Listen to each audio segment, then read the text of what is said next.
Here we go. Okay, I don't know. It's not on my other phone, but we're just gonna gamble here.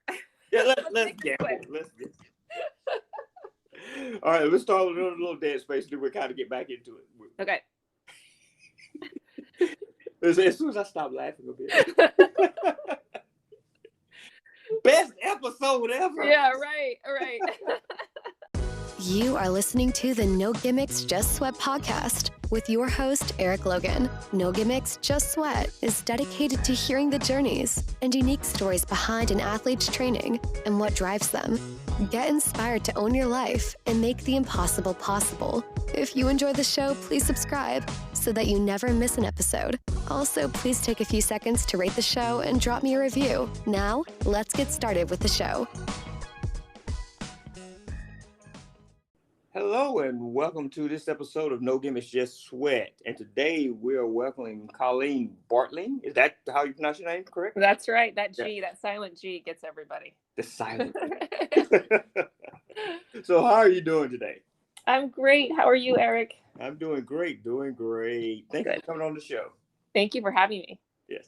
All right. As with every show, we kind of want to start with a warm-up and warming up with some icebreaker questions so I can get to know you a little bit better as well as the listeners. Are you ready? I'm ready. All right. Morning training or evening training? I'd like to say that I'm a morning person, but I'm going to go with evening. I'm notorious for having that 10 o'clock spin sesh. Okay. All right. Cardio training or strength training? I actually like strength training. Yes. Once I turned 40, I realized the benefit of all of that. So I'm going to go with strength training over cardio. Well, obviously cardio is important, but strength training for sure. All right. Run on the treadmill or run outside? Oh, I'm a treadmill girl. Really? I know. I think that's probably abnormal for your guest. You are the second guest that has been treadmill. You know what? I have 3 kids, and that is the only time that I can watch a movie. So I like treadmill for sure. All right. Open water swim or swim in the pool? Open water. Okay. Yep. All right. Ride inside with or without Zwift? I'm going to say with, because I'm not much of a technology person, but the last couple of years riding with people has been super fun. So I'm going to go with Zwift. Okay. All right. Favorite segment of triathlon? Swim, bike, or run? Run for sure. Okay. All right. Your favorite race distance? Sprint, Olympic, or long course? Long course. Specifically half Ironman. Okay. First thing you do after a race? First thing I do after I race, try to find my husband. Okay. No, like meal, food? No, I'm usually looking for him because he's also a triathlete and usually waiting for me. So he's the first person that's the first thing I do. Yeah. Okay. Try to find him. That's so sweet. All right, your dream race to participate in? Oh, Kona for sure. All right, if you can go on a run, ride, or train with any celebrity or athlete, dead or alive, who would it be? I'm gonna go with George Hinnikepi. Okay.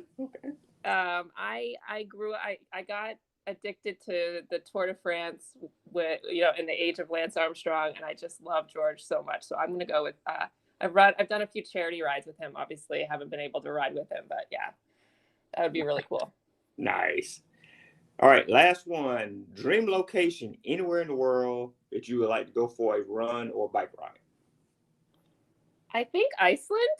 Is that bizarre? No, believe it or not, someone else said that. No way. Yes. Yeah. I was never on my radar before, but I recently got a Peloton treadmill and I took a class and she was running in Iceland. And I was like, this, would just be so cool. So, yeah. The other guests specified Iceland during the summer. Okay. They were very specific. It's at Iceland, but Iceland during the summer. That's fair. All right. So we want to kind of know your story. As I tell every guest, think of it as your origin story, as if you were a superhero. You're an athlete. Every person started out somewhere to get to where they are today. So what's your story?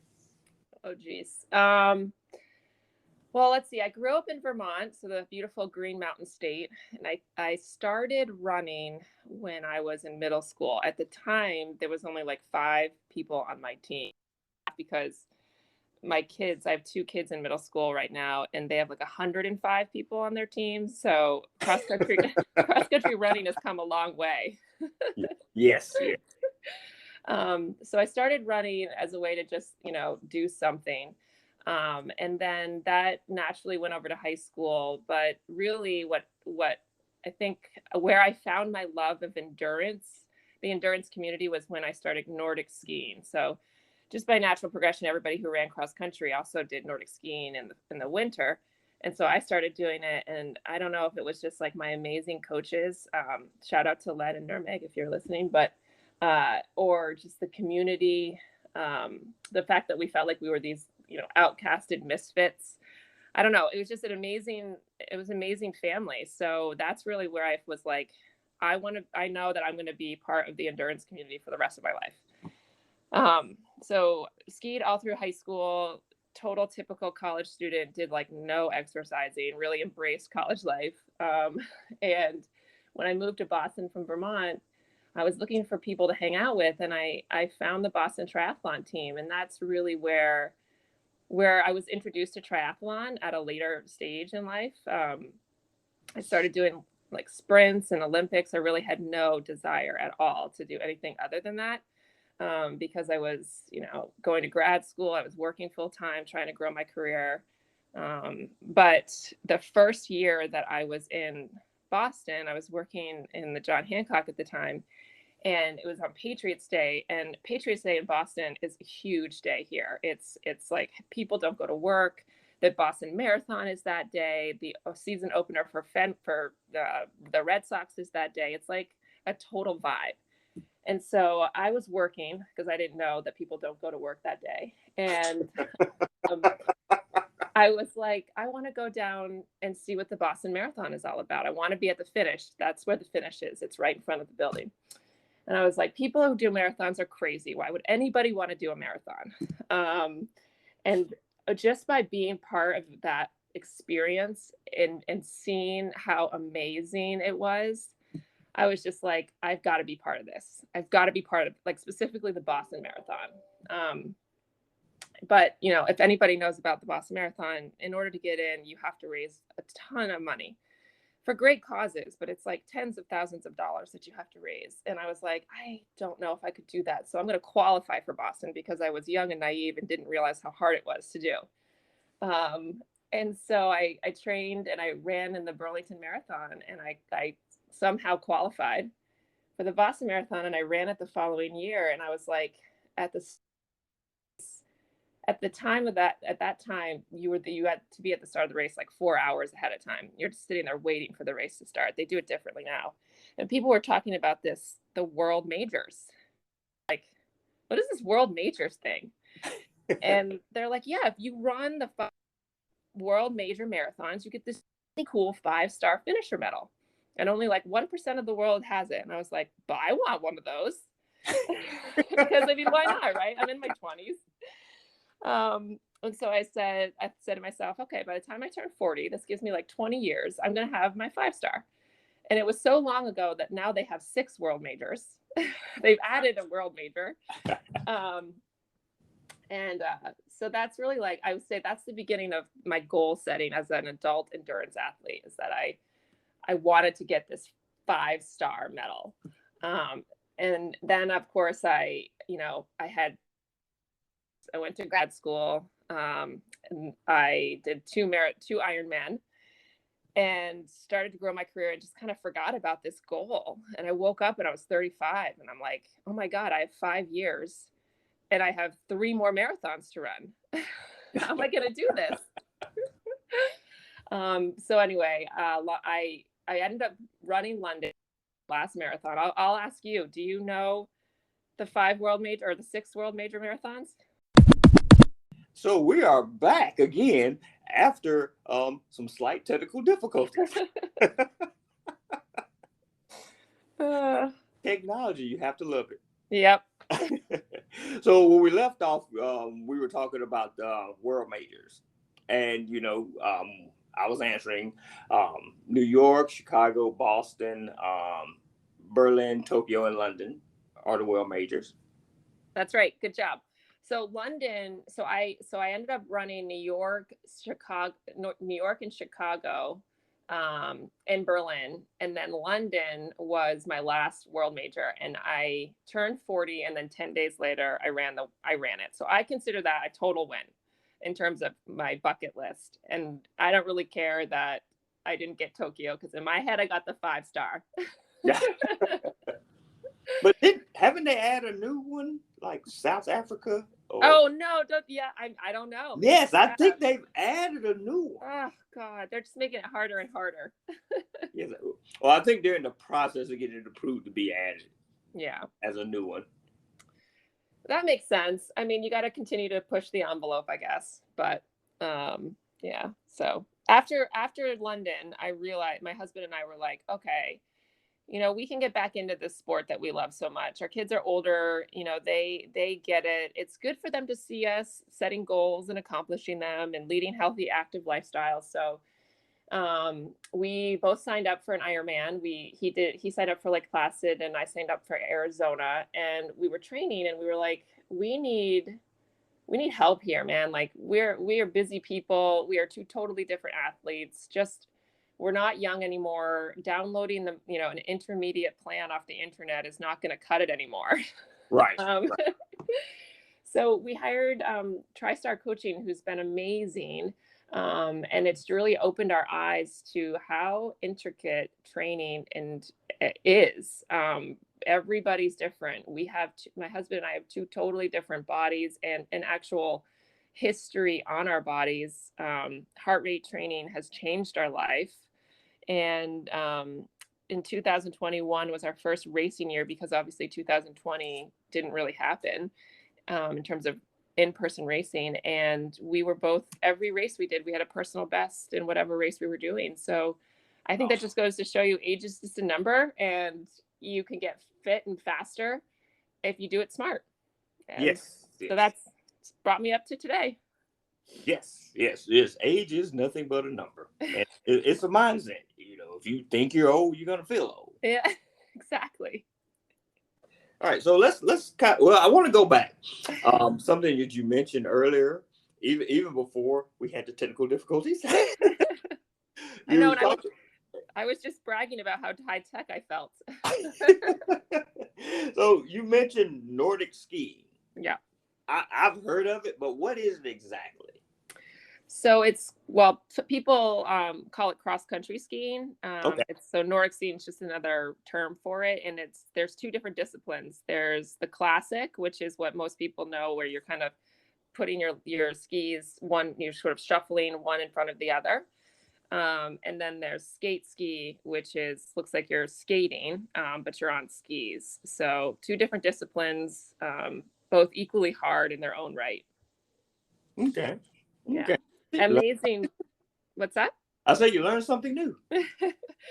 Yeah, it's a beautiful thing to do as a cross training tool in the winter. And you don't need to be fast at it. It's just to get out in the woods and enjoy nature. And there's obviously a competitive portion to it if you want it to be, but it's just an awesome workout. Okay. Well, obviously it wouldn't be an awesome workout for, people like me down here in Georgia. Yeah, but I can see if you're in the location of where you can do that. Right.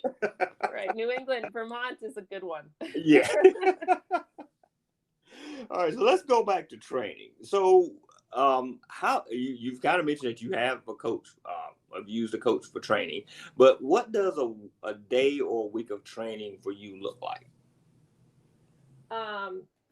Yeah, no, it's a great question. I mean, I think it's definitely it depends on where I am in the season.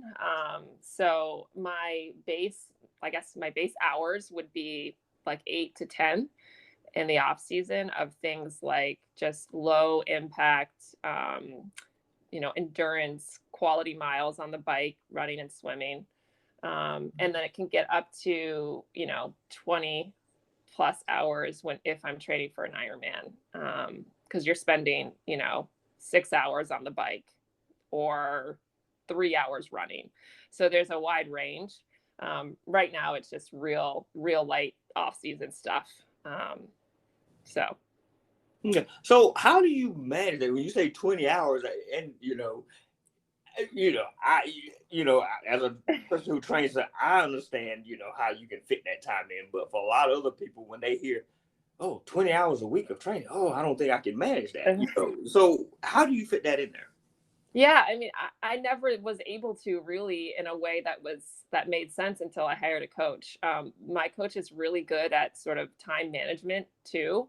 And so, you wake up in the morning, you're doing your swim session for an hour. I think working from home has been really helpful too, because I can do that swim workout and I don't have to rush back to get ready for work and then drive into the city. Yes. I live like an hour and a half outside of the city. So that's been really helpful.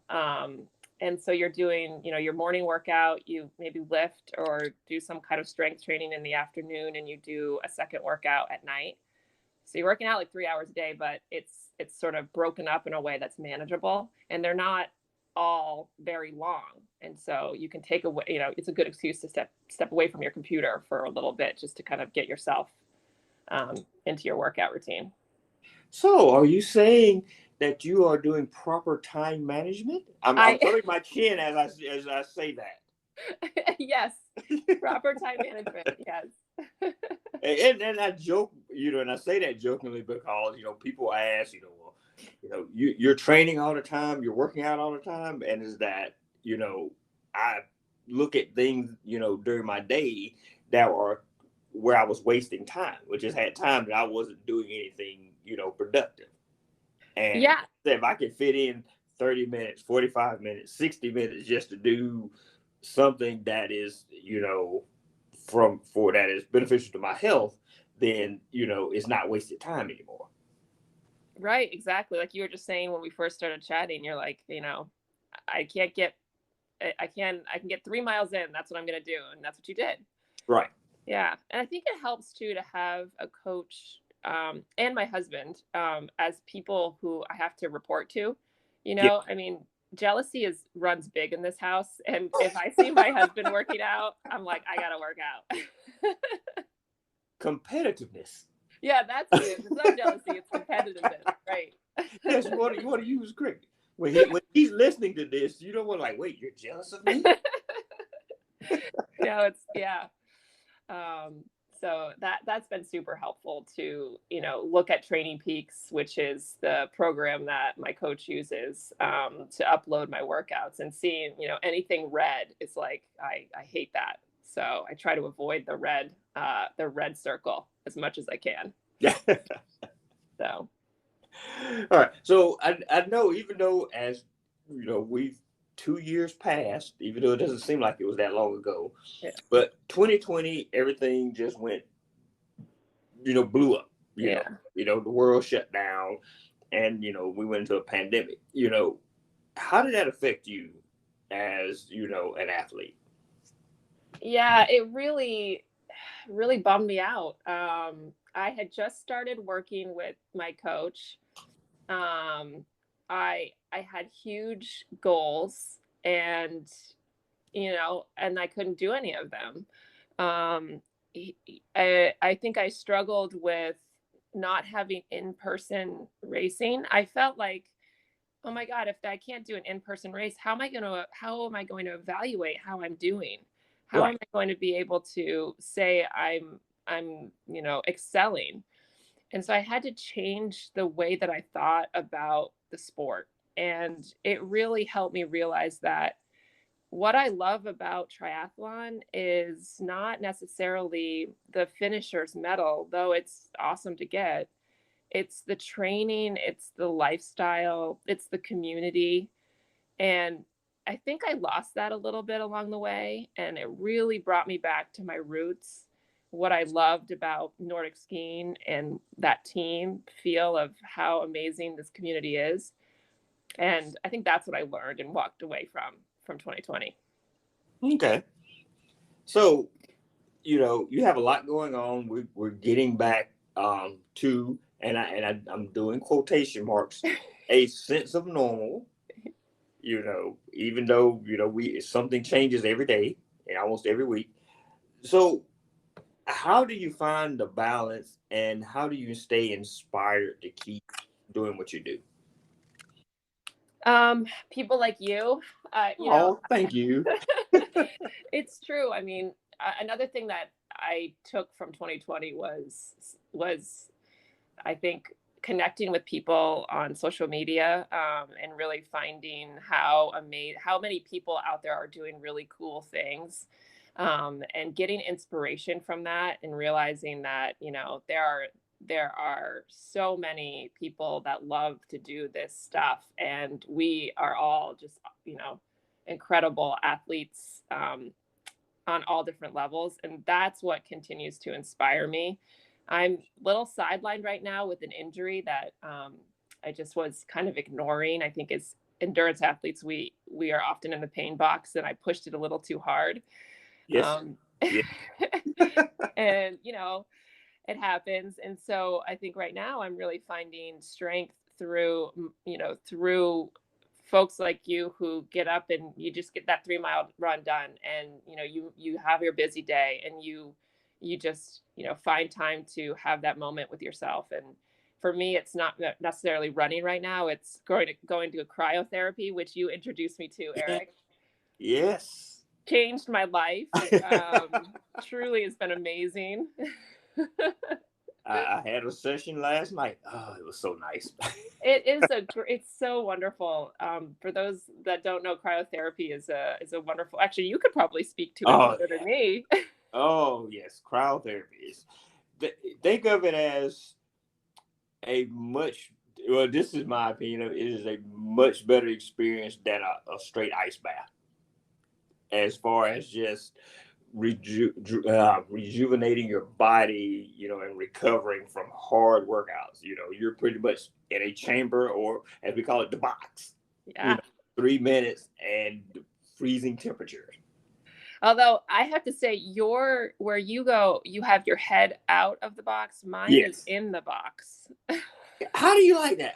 I did one like that, and I wasn't a fan of it. Why? It's just that I don't want to say I'm claustrophobic, but it's like, it was just like, okay, I'm locked in, and like, okay, it seemed like it took longer. Yeah. Than without it just I don't know, maybe I am a closet scared of tight spaces, but it was just one of those things that, like, I don't like that. Yeah. I kind of like my head exposed, being out to breathe, and not necessarily just closed in. No, I totally get that. I don't know anything other than that, so I don't know what it's like to have your head out of the box, but it can be a little scary when they close it, for sure. I've been doing red light therapy too. Have you heard about this? No, is it infrared? Is that? Yeah. Okay. Yeah. So it's kind of a similar thing. My issue right now is inflammation. So I have a bulging disc right now, which is not super fun. Okay. And the cryotherapy and the red light combined help with keeping that inflammation down. So I've been doing it like every week, and it has just been tremendous. Good. So, thank you for that, Eric. Well, you're welcome for that. So we're talking about recovery. How else do you recover? So the other thing that I love is my recovery boots. I use Speedhound, but there's a ton of different types of boots out there. Yes.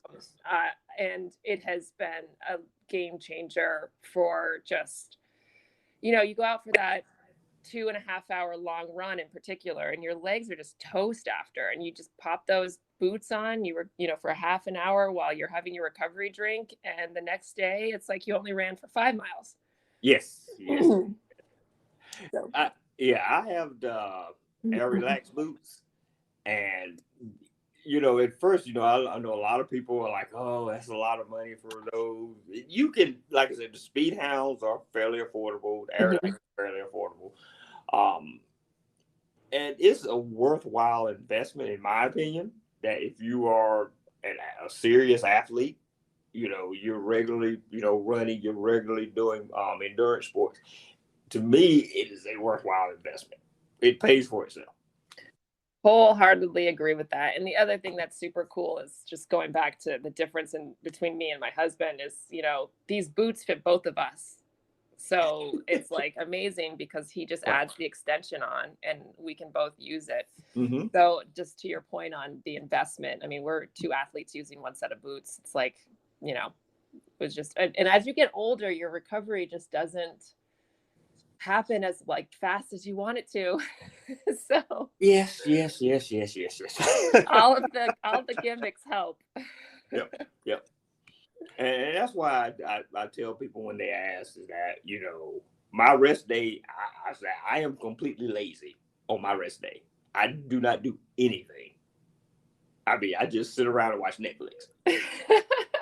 That's letting my body recover. What's your go-to Netflix right now?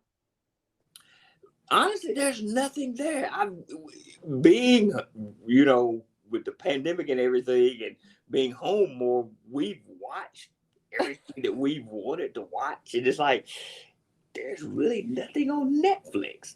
But what's surprising to me is that what I've gotten into is the shows that are on Apple TV. Yes. They're actually pretty good shows. Ted Lasso is hilarious. Oh, yes, Ted Lasso. Love it. My wife, at first, she was like, oh, this is going to be a silly show. And now she's addicted to it. Yeah. She was like, when the new season starts? I'm like, yeah, that's going to be later into the year. But yeah, a lot of the shows, they are very quality shows. Yeah, I agree. Morning show is pretty good too. Yes, we just finished morning show. We just finished that. Yeah, they nailed the coronavirus, I thought. Yes. Yeah. I didn't like the end of it. That last episode, I was like, Yeah, I agree. I kind of like, Yeah, definitely left you kind of like, yeah. But there's next season, so. Yeah, and I watch those when I'm on my trainer in my treadmill in my basement, happy as a clam. Yes. So again, your reason for being the treadmill runner. That's right.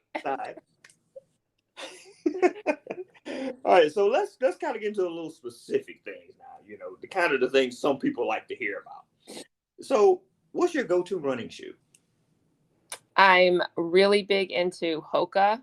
What was that again? Hoka. Oh, really? Yep. I'm using the Bondi right now because it kind of helps with the pounding. I was having shin splints issue again, going back to I've decided one day this summer it would be great to run barefoot on the beach. And I ran barefoot for an hour and my shins were hating me for like 2 weeks. I was convinced I had a stress fracture, but the Bondi saved me because it just kind of helped. This is like extra padding. So I really like the Hokas a lot. I've been using those for since Berlin. So I don't even know, 5 years. Okay. Yeah. And the reason why I say that is because, most people know I'm an ambassador for Hoka. So I know. I always like hearing when people say Hoka. Yes. I know. What do you use? I also use the Cliftons, which I like. So when I initially started running, this is going back to 2013, I tried every shoe possible. I had Nike, I had Asics, I think On it just really they were just starting to kind of come out. And I just had terrible, like you were saying, shin splints. And I remember the salesperson said, well, try the Bondi. And I've been in love with them ever since. And so until they came out with Carbon X. Yeah. Bondi was my go-to shoe for every race. If you look back at the old race pictures and stuff, the only shoe you pretty much saw me in was the Bondi. Even in a race, really? Yes. Wow. Yes. And then, but once the Carbon X came out, I started falling in love with the Carbon X. And then, like last year, I pretty much raced everything in the Rocket X. Wow. So Okay. so the Rocket X is my shoe for races. And what do you still train in the Bondi?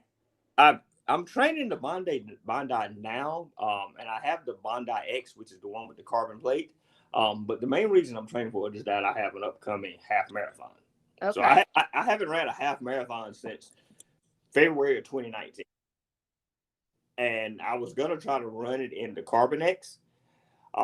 But I noticed that once I started kind of getting higher in mileage, I could feel it in my foot more. I was like, yeah, I need to put the Bondis on. And so once I switched back to the Bondis for the higher mileage and stuff, it's been just fine. Perfect. And last week on an episode of Don't Give Us Just Sweat, we were talking about our go-to running shoe. Oh, this is an episode to remember. Glad I could entertain you. Well, I'm not sure what the last thing you heard, but I think that I was talking about running in the Bondi. Yes. Yeah. So I'm getting ready for a half marathon. And I haven't ran a half marathon since February of 2019. So, that's always been the shoe that's, I've been most comfortable in for long distance. So, that's why I'm pretty much going to run in it, just to kind of see, do I still have it to run it, run a half, since it's been a while. That's exciting. I love a good half marathon. It's awesome. So it's going to be interesting. It's going to be interesting. For some reason, I can't break 2 hours. I mean, literally, the last few halves I've done have been 2-hour finishes. Every single time. Just a few seconds. I think it's like 2 hours and 17 seconds. And I cannot break 2 hours for some strange reason. Yeah, it's that mental, what is that mental game that I've just recently been starting to get into. It's just that barrier, something's blocking you. You gotta, yeah. So fingers crossed, hopefully we'll see what happens next month. Well, good luck. I'll be cheering for you and envious and jealous of you running. I just recently started getting into having different, this is going to sound crazy because I've been running for 100 years, but having different running shoes for different types of running. So yes. Like I never even thought about, I always went to my Cliftons. I was like, Cliftons are it. And I was a big fan of Nike for a while. I mean, I've tried every shoe, but I changed up. So like if I was doing a track workout, same shoe, race, same shoe, long distance. And it wasn't until I started with my coach that he's like, why don't you try using a different shoe for this type of run? And it's been amazing. It's been a game changer. Yes. Again, for duathlons and 5Ks, I generally will running in the Rocket X. That's my go-to shoe for that. Long distance like half marathons, generally gonna be the Bondi. I've used the Carbon X mainly, for either 5Ks or 10Ks. So it does make a difference. I'm jealous. We were just talking about jealousy. My husband, he was my Sherpa at Worlds this year, and I don't know what I was doing. I think I was like trying to just chill out, but he snuck away into the tent to go put an order in for the carbon shoes, and they showed up at our house one day, and I was like, when did you get these? And he's like, and he loves them. He loves them. All right. So another quick question. Let's, we're going back into the triathlon part, but we've talked about your go-to running shoe, but what type of bike do you have? I have Cervelo. I've had a Cervelo for every bike I have a road bike Cervelo. I have a tri bike Cervelo. All three of my tri bikes have been Cervelo, and that's all I know. Okay. I don't know anything other than that. My bike tech lives with me, and that's all I. See, you're so lucky you have your bike tech with you. I know, he's the best. All right, so this is kind of a two-part question here. Your proudest moment as an athlete, and then the second part is your worst moment or biggest mistake as an athlete. Oh gosh. Let's see. I think my proudest moment was also my most humbling moment. And it was for a race I didn't even do. So I've talked a little bit about my injury, and it was after Worlds, and I was trying to train through it, and I was trying to train for the Ironman Florida, which was in November, and I had big goals, wanted to do really well, and so I was ignoring signs, and all the way up into the race day, I was like, I'm gonna get through this. I know that I can get through this. And on the morning of the race at 6:25 in the morning, I was putting on my wetsuit and I couldn't stand up because my body was just telling me, you can't do this race. It didn't matter how much my brain was telling me I could, my body was just telling me not to. And so I looked over at my husband, who was also racing, and I said, I'm out. I cannot do this race. And I have never pulled out of a race ever in my career. And I cried for like 25 minutes. And then I really stepped back and I said, this is a learning experience. And also I was really proud of myself for being like, I got to listen to my body. So probably a surprising answer, but I would say I would go with that one for being my thing I'm most proud of right now. And my most, what was the other question? My worst experience? Yeah, worst experience or biggest mistake. Biggest mistake. Let's see. Oh, biggest mistake was poor nutrition. Really poor nutrition. I never really. Another thing I learned from my coach was that I wasn't eating enough. As endurance athletes, we have to eat a ton of calories or a ton of. You got to just put it in you got to eat. Yes. And I was just not doing that. And so at a race, I bonked. I mean, I would bonk every race. Every race I did, I would bonk. And I thought that's the way you were supposed to do a race. I thought that was the way you felt after a half Ironman or an Ironman or a marathon. You just felt awful. And so it wasn't until I started really working on my nutrition and that I realized that was probably the biggest mistake I was making was just the nutrition part of it. So it was not a specific thing, but just a general. Once I changed that up, it was a game changer. Yeah. Well, let's kind of step back and talk about nutrition. What did you change? What were you doing before that wasn't working, and what did you change that improved? So I was only putting in like 100 calories into my water bottles for an Ironman. Oh. Ooh. I know. And I guess I just didn't really, and again, that just goes back to kind of not enough education and just pulling Right. general training plans off the internet. I just didn't think about it. I thought I was just drinking water and I had electrolytes and it's fine. I'd drink I'd have like a gel. And that was bad.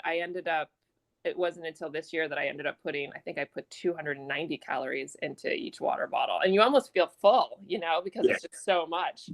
So yeah, that's what I was doing. I don't recommend it, but again, it goes back to, this is a wonderful sport because you can grow you can continually grow and learn. It's not just like, set it and forget it. Right. So do you use it, kind of talking about on the nutrition part, do you use any type of gels or anything?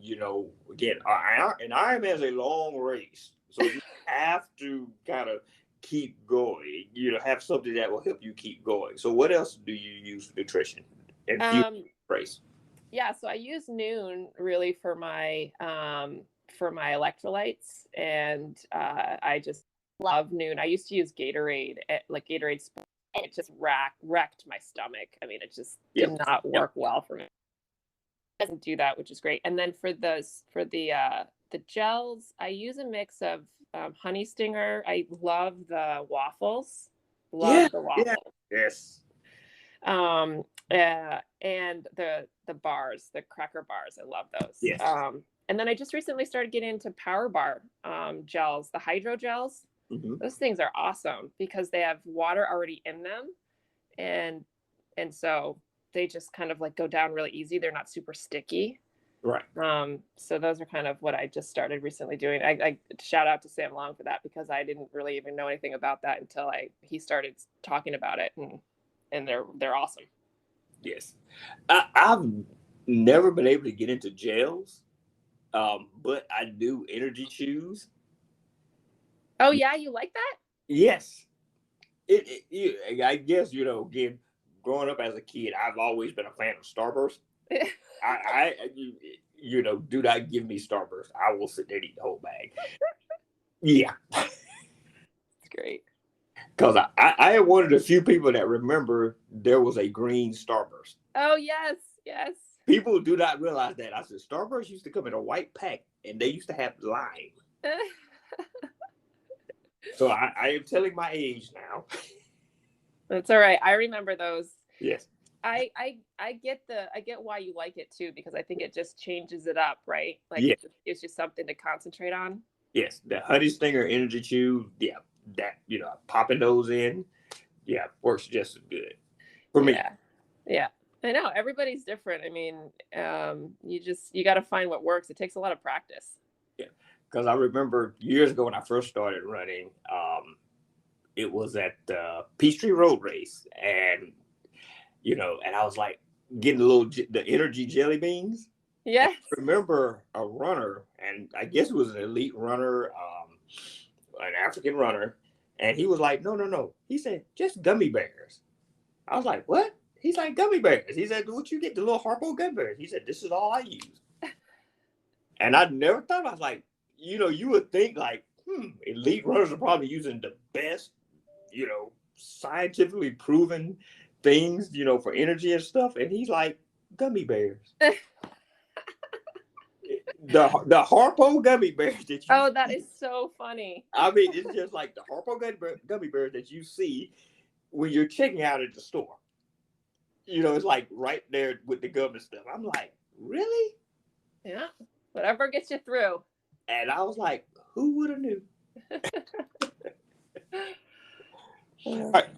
So, what would you tell someone who is, I want to say this very correctly, who is, older and, may not have been an athlete coming up, who, they're just, they're dealing with, life. And, you're trying to convince them to get into running, to get into endurance sports. And their response is, oh, it's too late for me to start that. So what advice would you give that person? It's a great question, because it's true. People always think that, right? Yes. I running in particular, because it's the one that I love the most, I will say is one of the few sports, and you can disagree with me if you want, Eric, but sports where if you are just consistent with it, you will get better. Yes, I totally agree with you on that. Yes. Okay, yeah. One foot at a time. You don't have to be running marathons. You don't have to be, the fastest person on the block. You just have to be one step in front of the other for yourself, and you will get better. And I think that is the coolest thing about running, because I can't pick up soccer right now. I've never played soccer before in my life. Like, I will never be good at soccer.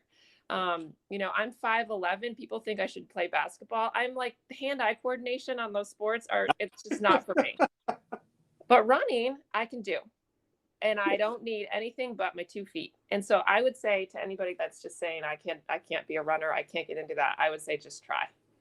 Right. I mean, I totally agree with you on that, because that's generally the advice I tell people is that, running doesn't necessarily involve running in a race. Right. I know plenty of people that run every day that have never ran a 5K, a 10K, a half marathon, or a marathon, but they get up and run.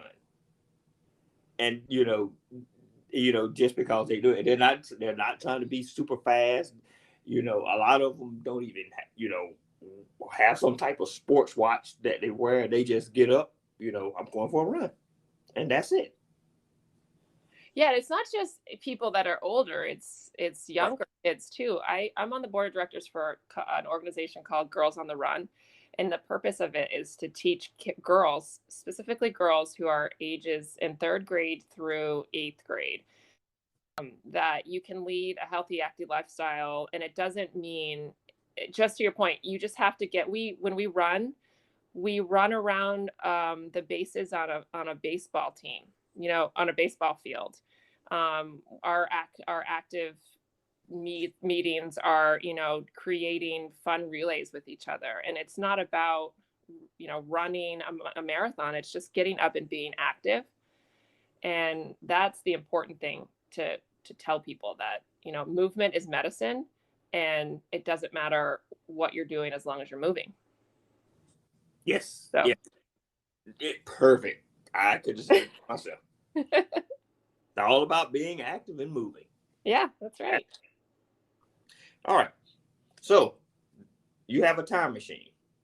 What would the athlete that you are now go back in time to tell the younger athlete in you? What to watch out for, what to do better, or what not to do. Oh God. So many things. I would say hydrate. Okay. I feel like when I was in high school in particular, I mean, the idea of drinking, I didn't even drink water like leading up to the race. I just kind of showed up.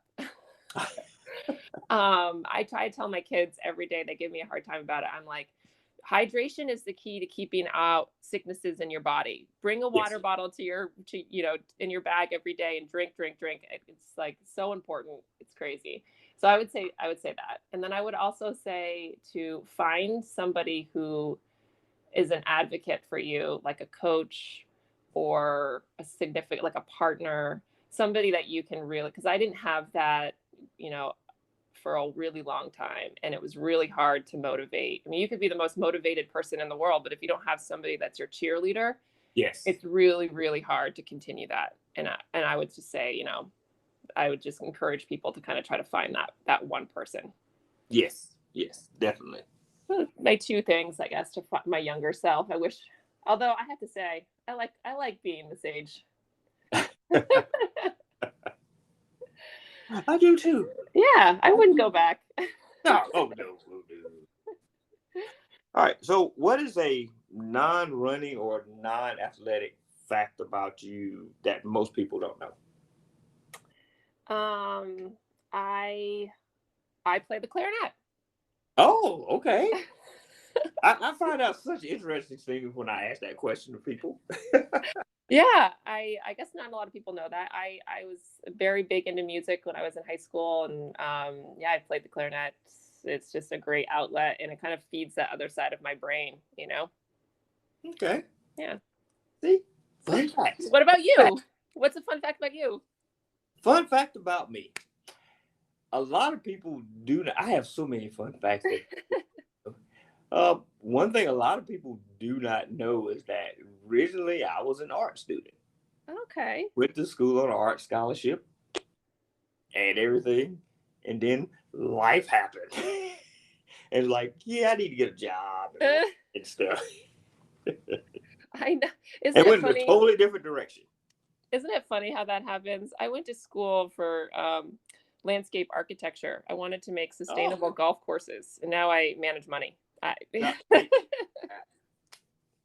But the interesting thing is, my daughter is super talented in art, And she kept trying to hide it from us until like one day she was, you know, with technology now, you know, you can draw and do everything on an iPad.